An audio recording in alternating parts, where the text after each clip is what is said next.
शनिदेवाच्या मंदिरामध्ये घडला अजब प्रकार. भक्ती म्हणजे काय याची प्रचिती देणारा हा व्हिडिओ. आजपर्यंत आपण व्यक्ती देवावरती कशी भक्ती करतो हे ऐकले असेल, परंतु सध्या या व्हिडिओमध्ये एक मांजर चक्क देवाची भक्ती करताना दिसून येते. हा व्हिडिओ पाहिल्यानंतर लोकांनाही त्या गोष्टीवरती विश्वास बसेना. हा व्हिडिओ शनिदेवाच्या मंदिरामधील आहे.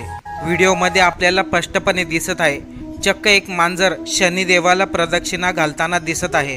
काही क्षण ही मांजर मंदिरामध्ये येणाऱ्या भक्तांकडे पाहते आणि नंतर पुन्हा शनिदेवाला प्रदक्षिणा घालण्यास चालू करते. मंदिरामधील भाविकांनी सांगितले, ही मांजर मागील 3 दिवसापासून शनिदेवाला प्रदक्षिणा घालत आहे. तेथील भाविकांनी सांगितले, ही मांजर फक्त शनिदेवाच्या मंदिरातच नाही तर हनुमान आणि महादेव मंदिरामध्ये जाऊन देखील या मांजरीने प्रदक्षिणा घातल्या. या मांजरीची भक्ती पाहून लोकांच्या डोळ्यावरती विश्वास बसेना.